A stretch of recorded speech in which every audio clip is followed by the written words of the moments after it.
Assalamualaikum warahmatullahi wabarakatuh. Perkenalkan, nama saya Asmulinda dengan nomor stambuk D1C11900008 dari jurusan Akuntansi Fakultas Ekonomi dan Bisnis. Di sini saya akan membacakan kembali materi saya, yaitu mengevaluasi dan pengendalian dari kinerja pemasaran. Yang pertama yang akan saya bahas yaitu sifat dari evaluasi strategi dalam kinerja pemasaran. Evaluasi strategi sama pentingnya dengan informasi yang mendasari operasinya. Tekanan yang terlalu kuat dari manajemen puncak menyebabkan manajemen lebih rendah memanipulasi informasi, terutama yang berkaitan dengan angka, untuk memuaskan manajemen puncak. Kemudian yang akan saya jelaskan yaitu jenis pengendalian strategi. Dalam jenis pengendalian strategi ada 4 jenis, yaitu yang pertama pengendalian premis. Setiap strategi didasari pada perencanaan atau premis tertentu, yaitu asumsi atau prediksi. Proses manajemen dari pemeriksaan secara sistematis dan terus-menerus untuk menentukan apakah pemikiran yang menjadi dasar strategi masih berlaku atau tidak. Perencanaan pemikiran terutama berkaitan dengan faktor lingkungan dan industri. Kemudian, pengamatan strategi, usaha manajemen untuk memantau secara luas berbagai peristiwa di dalam lebih sering di luar perusahaan yang mungkin sekali memengaruhi pelaksanaan strategi di masa depan. Selanjutnya, pengendalian berupa peringatan khusus, yaitu tindakan-tindakan manajemen yang dilakukan secara teliti dan umumnya secara cepat untuk memikirkan kembali strategi perusahaan karena sebuah peristiwa mendadak dan tidak diharapkan. Keempat, dan yang terakhir, pengendalian atau implementasi.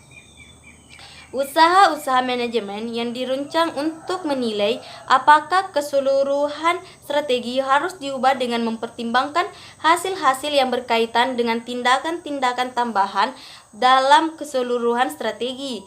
Hal ini biasanya berkaitan dengan tujuan khusus strategi atau proyek dan dengan pemeriksaan peristiwa yang penting yang dilakukan sebelumnya. Yang kemudian yang akan saya bahas yaitu kerangka kerja evaluasi strategi. Beberapa faktor internal dan eksternal dapat menghambat perusahaan untuk mencapai tujuan jangka panjang dan tujuan tahunan. Secara eksternal, tindakan para pesaing, perubahan permintaan, perubahan teknologi, perubahan ekonomi, perpindahan demografi, dan tindakan pemerintah dapat menghambat pencapaian tujuan organisasi.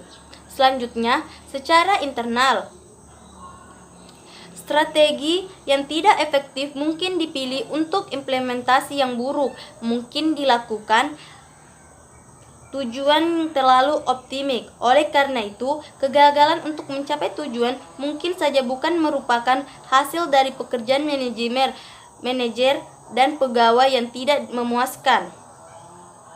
Selanjutnya, mengukur kerja organisasi. Mengukur kerja organisasi berguna untuk membandingkan antara hasil yang diharapkan dengan hasil sesungguhnya, menyelidiki defisi dalam rencana, mengevaluasi kerja individu, dan menilai perkembangan yang terjadi dalam mencapai tujuan yang telah ditetapkan. Kemudian, beberapa potensi masalah yang berkaitan dengan penggunaan kriteria kuantitatif untuk mengevaluasi strategi dalam kinerja pemasaran antara lain. Yang pertama yaitu sebagian besar kriteria kuantitatif lebih mengacu pada tujuan tahunan daripada tujuan jangka panjang. Yang kedua, metode akuntansi yang berbeda bisa menghasilkan hasil yang berbeda dalam berbagai kriteria kuantitatif. Selanjutnya, penilaian secara intuitif hampir selalu dilakukan dalam penjabaran kriteria kuantitatif. Dengan adanya beberapa alasan-alasan tersebut dan alasan lainnya, kriteria kuantitatif juga dibutuhkan dalam mengevaluasi strategi. Faktor manusia seperti seperti tingkat ketidakhadiran dan rasio turnover, rasio yang tinggi, kualitas produksi yang rendah, atau tingkat kepuasan karyawan yang rendah merupakan penyebab menurunnya kinerja. Faktor-faktor dalam pemasaran, keuangan, akuntansi, litbang, atau sistem informasi manajemen juga dapat menimbulkan masalah-masalah keuangan. Terakhir, mengambil tindakan korektif. Mengambil tindakan korektif adalah melakukan perubahan untuk memotivasi kembali perusahaan tempat yang lebih kompetitif bagi masa depan.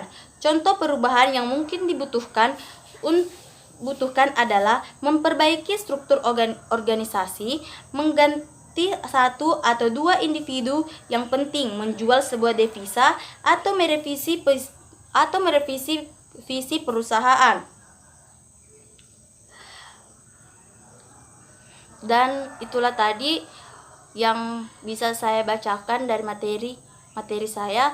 Lebih dan kurangnya mohon dimaafkan. Wabillahi taufik walhidayah. Wassalamualaikum warahmatullahi wabarakatuh.